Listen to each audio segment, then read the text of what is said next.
Howdy folks, thanks for joining me today for Porch Talk, and appreciate you listening to our videos or watching our videos. And I just want to say, if you're not a subscriber, if you'd like to help our channel grow, simply by subscribing, it helps our channel. Also, if you hit the thumbs up button, that always helps. And what happens is it helps it get promoted through the algorithms of YouTube. So anyway, if you do those things, well, it'd help me, and I certainly appreciate it. If you hit that little bell icon, once you subscribe, a little bell will pop up there, and if you click on that, it'll notify you every time we do a video. So I've got a few favorites, and I've been telling people about that. I've got probably a dozen favorites that I watch every day, and when I come in, it'll notify me after I click the little bell, and it'll show all the ones that's uploaded, anything that I like. I have probably 100 that I'm subscribed to. There's no way to watch everybody, so I do my most favorites, and in the evenings I like to spend 30 minutes to an hour watching videos, and sometimes longer than that. Some nights I'll stay up late. There'll be so many have good content on, especially right now, you know, with our gardening and things that's going on, and we're in pretty serious times, and you know, serious times take serious measures. It's time to probably hunker down, bunker down, whatever you want to call it, but get serious, you know.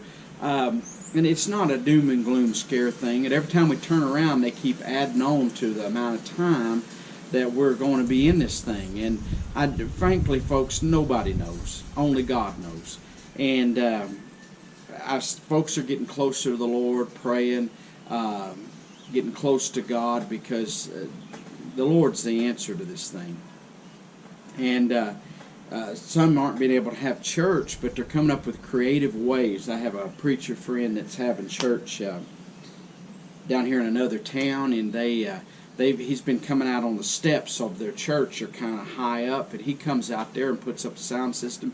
They have a couple people will sing and stuff, and then he preaches. It's going really well. There's a big church in Tulsa, Oklahoma. A guy named Daughtery used to own it, or used to run it. He died, but his son's the new pastor now, and I'm not sure what his name is. But anyway, they're doing very well. They're getting on a thing like a scissor lift that lifts them way up in the air, and their whole parking lot's full. I mean, it's a big parking lot up there in Tulsa, big building. But people are coming up with creative ways to cope with what's going on. As far as around here, the Homestead here, we're looking at getting a garden planted. It's getting warm enough now. Next week's supposed to be, or this week, supposed to be all in the 80s, and and lows in the 50s and 60s at night. So we've got a warm up coming. We've actually been warm this spring ahead of schedule, way ahead of what we normally would have, which last year we kind of had a little cooler. It was the first time for a long time that we had a cooler spring and a slower start. Plus it was so rainy, we just had a lot of cloudy days. This year we're getting rain, but it's like you'll get an inch of rain, the next day it clears out. And you know, we've had some big rains. Our lakes are all full. They're draining down. We kind of had a little blow here and that. Although the next several days there is a chance of rain every day the next several days. So as far as the chickens, they're laying. I did a video about our beef. We've trying to get him butchered. Going to be like almost 2 months to get him into the slaughterhouse. The guy, I've used him for a long time, and he's just so overwhelmed, busy right now, that it's the end of May, and then it'll take a couple of weeks to get the meat back. So it's a little process that goes through, and we could butcher him ourselves if we had to. I just like the way they do it. They vacuum wrap the steaks and do some neat things. So I've been getting a dozen to 18 eggs, a dozen and a half eggs a day. So we've been having plenty of eggs, been able to give some eggs away around here to folks. And my wife sent some to the church, and what we did, we just set them in at the back door on a pew. She did. And most all of our church folks have keys. We're just a little country church, so if they needed eggs, they just stopped by and got eggs there, and that way we're practicing isolation to a point, but it's probably a lot safer than going to the grocery store to buy eggs. But things have been going very well here, and we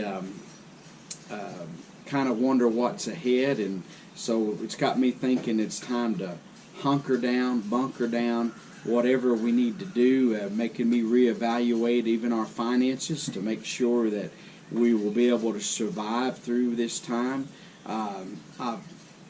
The past several years, I feel like I've been a pretty good financial manager. I cannot always say that's been the case. And I'm not saying that my financial abilities are foolproof, because this thing right here that has come on is kind of a surprise. It's a thing that we have been thinking could happen for a long time. But to say you're ever 100% prepared for anything is just not possible. And in fact, I always have to have God, and so we put God first. And I think what we're not prepared for, God will take care of the rest. He's given us wisdom and instruction of what to do and what's to come, and we certainly. It's a scary times. It's concerning times. But I don't think people should go around in fear. In fact, I'll just tell you something. Some of this quarantine thing we've been doing right now, I've actually kind of enjoyed just a little bit.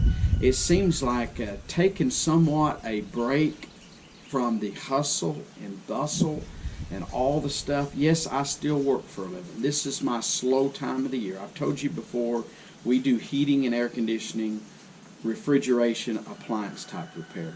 And right now, March and April is our slow months. Usually from about the 1st of March till the 15th of April, we're slow. Depends on when the heat comes on. When the heat really gets hot and heavy, air conditioners, people start turning them on, they're broke down. People will not do without their air. In fact, most homes around here are not built to make it without air conditioning. So they would mold, they would have all kinds of issues if they didn't run their air conditioner, besides the comfort factor. So people will do without food so that they can be comfortable with their air conditioning. Also, refrigeration work. We do a lot of refrigerators, freezers. We do appliances like washers and dryers also. But when it gets hot weather, it seems like the freezers and stuff break down. We've been getting a lot of calls on freezers, and some people that have had some that's been broke down for a while and just debated whether they're getting fixed. Well, now with all this going on, they're like, yeah, I think I want this old freezer fixed or this old refrigerator that's out in the garage fixed, because we're going to use it to stock up and put things back. And so people are concerned about things. So as far as what we've checked with the government, we're supposed to be at only essential businesses are supposed, like grocery stores, doctors, plumbers, electricians, and heating and air conditioning. We're considered as essential because we offer a home service, and especially as long as we stay out of groups of 10 or more. That's a big thing, and we've been doing that. But right now we've been kind of slower. Historically, this is our slower time. But a lot of times we may go other places and do things. And I'm kind of enjoying this, just kind of being laid back. Maybe you're not. Maybe you're hating it. If I could, I would stay home all the time. If I was possible, and I'm working on this, I would be a full-time cattle rancher here and homesteader. I've got ideas and plans, and I'm getting equipment set in place where I would raise bigger gardens. I already raise a big garden compared to most people around here. I work a full-time job, raise a big garden. My wife cans a lot. Some people think we're nuts for doing all this, but we enjoy it. It's fun. Instead of taking big, long, high-dollar vacations, instead of taking a cruise where you could get stranded on a ship or a deserted island, or get stranded on a ship with Kung Flu, we're staying right here. And this is what we enjoy. I wouldn't enjoy going on a cruise. It's been 30 years nearly since I've flown in an airplane. Although I tell you, I enjoyed it, but I don't miss that. I like what I'm doing right here, and if I could, I would just stay right here. And I am right now as much as possible. I am staying close to home, and we're going and working just because we have to have the money. And I think we fall in the gaps there of whether we fall in the gaps of, we can't really collect unemployment because we're self-employed, and there are just some little things going on that I feel like we aren't going to be able to get the government assistance that other people have. So we're going to have to go work to pay in taxes to pay for what other people's getting. And I would rather do that. I would rather be as self-sufficient, and makes me better. I don't want a handout from the government. It may be that we have to. Some are saying that the government may be going to do some kind of help out for cattle ranchers like they do farmers. So far, we've done okay. But if it did come down to that, and it looks like they're going to come up with something, if we needed assistance, that's what it's there. So I'm not making fun of you or criticizing you. If you need assistance, go get it. That's what it's there. But if you can make it without it, I think you ought to survive on your own. But as far as being able to stay here, and I'm looking forward to the day. In fact, I'll be 51 this July, and I am thinking about really seriously working it. I've been working for the past year or so on it already, but by the time I turn 55, I want to be able to sort of semi-retire. I don't look to ever quit raising cattle. I don't look to ever quit homesteading.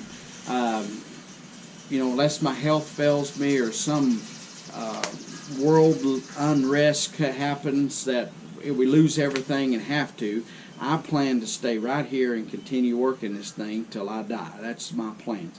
But I would like to get to where I didn't have to go out and work on a public job. And that's, I think, a lot of people's goals is that. I don't think that's something that's just new to me. I think a lot of people would like to do that. So as far as staying quarantined here and staying here at home, I'm actually enjoying what's going on here. I have enjoyed also that if I couldn't work for a little spell, we have made provisions. We've made over this. God's blessed us, and God has given us instruction on what to do. And I've enjoyed the fact that right now we have been eating some of the stuff. We eat it all the time anyway, stuff that we've preserved and put back, but we're doing more of that. And we had some dried beans and stuff put back, and my wife has actually been canning those. Some actually that were kind of getting a little older, and she said those are harder to cook. And my wife could explain that. Maybe we'll do a video, me and Josie, where we'll sit down and talk about some of the things she's been going on. She done some kraut the other day. She bought cabbage at the grocery store a week or 2 or 3 ago, and that was a good price. And she's seen some of you making kraut. We love kraut. We love to eat kraut and wieners. That's a big thing for me. I like that. Now, we don't eat it every day, but probably once a week we'll have kraut and wieners. That's a thing here. Maybe that's just a southern thing. Maybe that's just an Okie thing, but something we like. We like black-eyed peas. So she had a bunch of dried peas. Some we've raised and stuff here, and some we've bought. But she has been pressure cooking those, so they're quicker. They're ready when you need them. And we've got gobs of jars, lids, things like that. And so right now, with we're not going to church, and we kind of got a little more time here. She was going to the store once a week. She's not been doing that, so she's staying here, and we've decided to live off what we got. And so we're trying not to go to the store, trying not to have to go. Believe it or not, we even have a little extra toilet paper put back. So we have, we've done good, and we've been thankful. But if we didn't have to go anywhere, we haven't went out to eat. We've enjoyed that actually, eating here at home, and it's just something that we've talked about before and been getting prepared for. And now all of a sudden, here we are in this situation, and if it wasn't for, I know people are out there that really need the services that I offer, I wouldn't leave home at all right now. I'd be stuck here. I'd stay here. I'd be doing we've been catching up on some things here on the homestead, and I've got videos. I've had trouble, I've told you this before, but I'm having a little trouble getting the videos uploaded. So bear with me. I want to upload a video every night. There's so much going on. We've been having so much things here, and so much I want to share. And I also think this is a good time that we communicate back and forth. One thing is, I watch more YouTube videos than I do the news, and I'm trying to stay away from the news as much as possible. If the president's on giving an update, or our governor is on, in fact, our governor now is doing his updates are on Facebook. So if you subscribe to his or friend him, you get a notification when he's coming on live ahead of time, and you can go listen to what his updates are. And our governor, is more sure enough local. Our emergency management group is the same way for our county. Yeah, they'll notify you when they're going to say something. You click on, you can get prepared to watch that on Facebook. So I'm enjoying some of this modern stuff in some of that area. But as far as the regular news, I don't know if you watch some of this stuff. This is the thing that gets me. I'll watch the president. He'll give his deal. And then immediately after, the follow-up, they tell you, oh, this is what the president was meaning. No, he wasn't. I listened to the man. I know what somebody's saying. In fact, by their expression and what they do, I know if you're talking to me, I know by your expression. And they had this Acosta guy. The president can't stand him, and he can't stand the president. It's a mutual relationship, I think, from CNN. And they're the most fakest news there is out there. I mean, you talk about, it's just awful. But he said, gave a thing later, I seen a little clip, and he was doing an interview, and he said, oh, the president is just scared to death. He's taking this serious. The president took it serious a long time ago. They want the president just to break down and bawl in front of everybody. Now, what good would that do that? We need somebody to give us a glimmer of hope. He's got the doctors and stuff that, to me, they've been telling the worst part of it, but he gives us a little glimmer of hope. That's what we need in this time, is a good leader that's giving us some hope. But they'll go back and they'll tell you what he said, and if you didn't watch what the president said, it would scare you to death. But because I actually watch pretty much every day, it may be after dark, I'll have to watch a clip from Fox or somebody, a clip of the president's live speech or presentation he's given every day, because the news media is lying. And I seen the other day a thing, I'm getting on a whole nother subject here, but I ought to call this video, Who Do You Believe During This Time? But Ted Koppel, you remember him? He's an old guy that used to do Nightline, I believe it was, on ABC. And he said that he thinks something needs to be done to take care of people telling stuff on Facebook and YouTube and the social medias, because it undermines the truthful media. The media has got this thing that they're the truth tellers. They are the ones that tell it. And when people like myself get in here and I tell you they're lying to you, there's folks that watch certain media channels that you are being lied to. I'm telling you, you don't watch the real live things, so you wait to catch up later. What I do when I come in the evening, instead of listening to all these pundits give their side, I don't care if it's Fox, I don't care if it's CNN, I don't care where you're listening to. What I do is I go listen to the real deal. Now, do I listen to the whole thing? Not always, because they get it so drawn out. I mean, unless you're just totally bored. But a lot of times I've got paperwork and stuff I'm having to do, and I'm on the computer. So while I'm doing that, I will play a live clip and just listen to what the president says. Listen to what the vice president, listen to what Fauci says, listen to these other people, what they're saying, and I'll listen to them, and that's where I get my understanding of what's going on. But if you listen to all these pundits, and for some reason, and one thing this Ted Koppel said, because they are journalists that have went to school for it, and they have learned how to really tell you the truth. I'm going to tell you, I learned how to tell the truth a long time ago, and I'm telling you the truth, but nothing but the truth. And these people are lying to folks, and they're getting them to believe in falsehoods. Listen to what they're saying. If you don't believe Trump, you think he's a liar, don't listen to him. I believe he's telling us the truth as far as he believes it and sees it and knows it. But when you have someone else then interprets his perceived truths, and they tell it and they water it down, dilute it, fake it, whatever, then folks, we're in a mess. But I could not believe that this Ted Koppel believes that they are the truth tellers. If they're the truth tellers, folks, we're in trouble.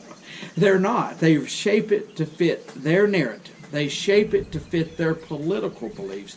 And the fact is that most of the news media hates our current president. Maybe some of their hatred is justified because he calls them out on the carpet. Nobody ever likes to be called out on the carpet, but they say the truth hurts. And he has told them the truth. And I'm just telling you, and it wasn't just started when Trump became president. It started way back there. My wife's always telling me, don't get involved in politics. It happened when Obama was president. It's happened other times where they twist the truth to spread a narrative. They twisted the truth about Obamacare and other narratives to fit their political agenda. If you're a news reporter and you're given the 6 o'clock news, you should report the facts just as it happened. The other day, down below, we have an ABC local channel that I like to watch. Down below, they have constant captioning of the Kung flu that's going on. Just constant updates. This is closed. This is happening. So many cases here. So many cases there. And down below, they said President has totally flip-flopped his opinion and now believes that his opinion that we might be open for Easter, that we can go back to normal, is totally out. And and all this stuff they had there. And I had listened to his speech, and that is not what he said. He did say that he wanted to increase this, and it was he's been saying this all along. It's on a day-by-day basis. We're going to start out as 15 days. It may need to be extended. We're hoping, though, it won't need to be. Well, this is the thing. If they'd have started out immediately and said, we're doing a 2-month-long quarantine, people would have freaked out. Look how much people went crazy anyway with just a couple of weeks. Now we kind of got used to it. It took people a week to get into the 2-week quarantine. In fact, some are just now getting into the 2-week quarantine, and they're on the end of the quarantine. They waited till the end, then they decided they wanted to get in because they weren't paying attention or they just didn't believe it or whatever. But now we're getting cases locally here. We have a couple within 4 miles of here. The husband has come down with it. He is a cancer patient, has been doing very well with his cancer. Has been, as far as I know, in remission. He's going for testing. Somehow he's caught this dreaded virus, has pneumonia. At the time of this recording, he's in intensive care. I hope by the time this airs, he has not passed. But our hearts and thoughts go out to him. I've asked you to pray for S&S.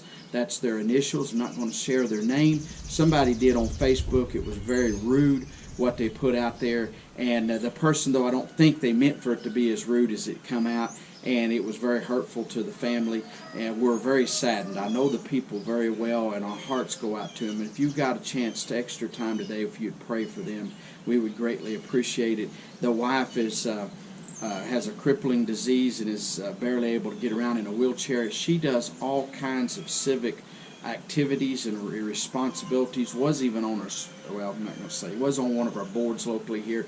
This is the thing. They're testing her. At the time of this recording, they did not know if she's got it or not.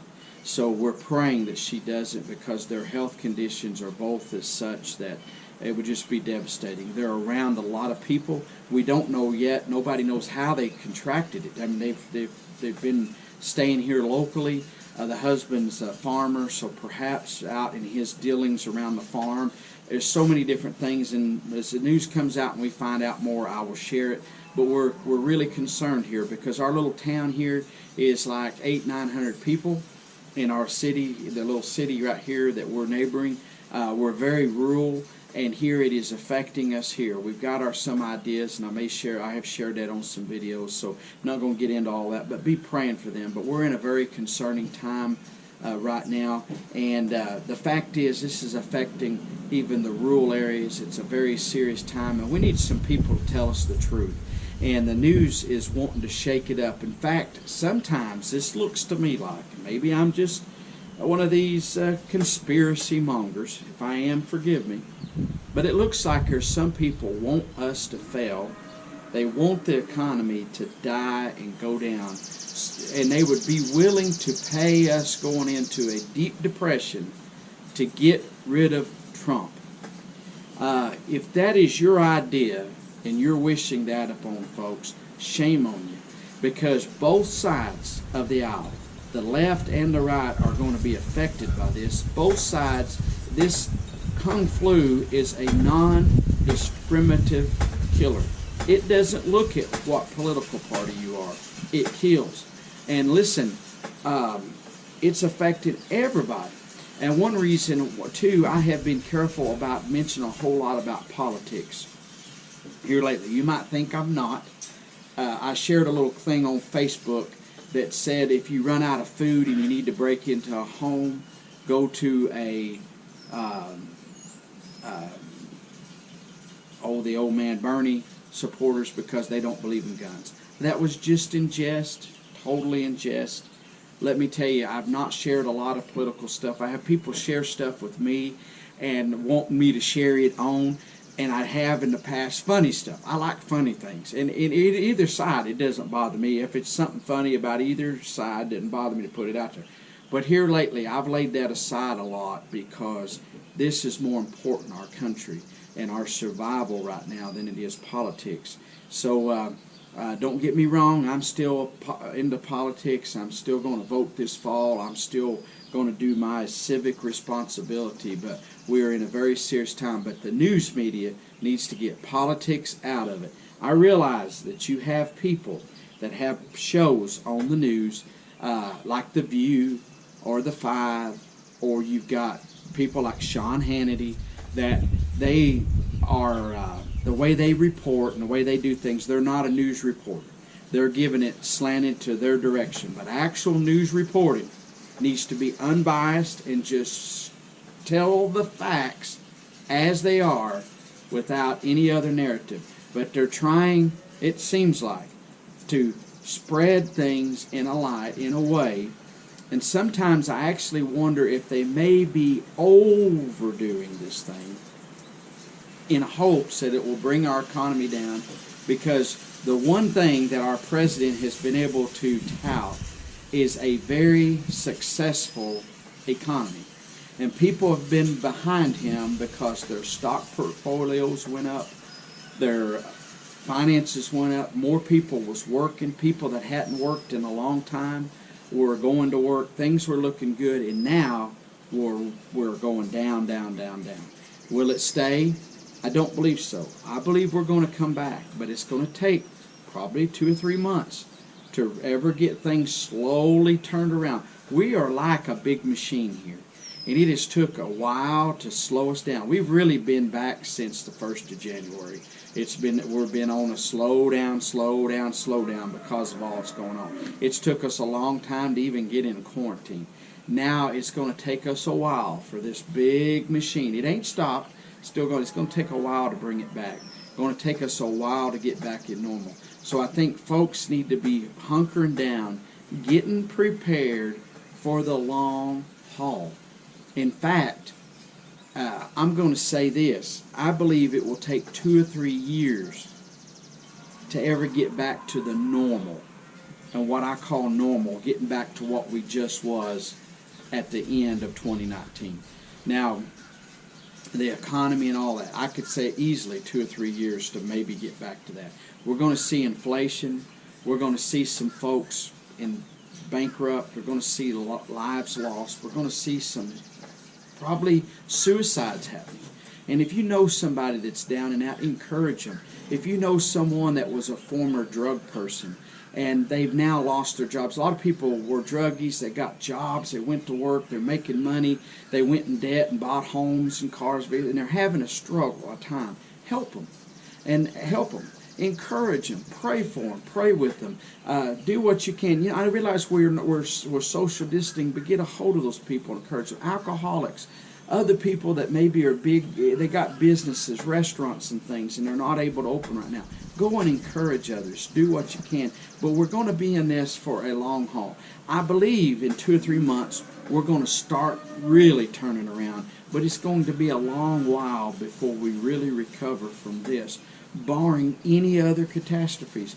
They're saying that the citrus crops, orange juice, has skyrocketed because so many people are buying it. And also their stocks and things are going up because they believe we may have a terrible hurricane year this year. So on top of everything else. So don't mean to be a doom and gloomist. I'm just telling you folks, if you prepare and you get prepared, what I say is prepare for the worst and pray and hope for the best. And if you're prepared for the worst and it don't get as bad as you think, hey, what do we got to lose? If they come out and they say, we're going to quarantine you to the end of June, just throwing that out there. But it comes back and they were quarantined at the end of May. They say, hey, the cases are going away. We feel people can go back to normal. Hey, what have we lost? So keep the faith. Keep out there. We appreciate you watching. If you're not a subscriber, hit the subscribe button. Give us a thumbs up. If you got a comment there, and even this, if you've got a prayer need, you're going through a rough time and you need prayer, just tell it down there.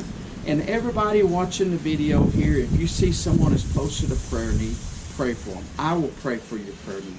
My wife Josie will pray for your prayer need. We will pray for you. If you've got a need, put it down there. This is a good time to, I don't care what denomination you are, if you need prayer, put it down there. We'll pray for you. Hey, God bless you. Good visiting with you today here on the porch. We'll see you next week. Next Tuesday night, 7 o'clock p.m. Central Time, Lord willing. We're gone.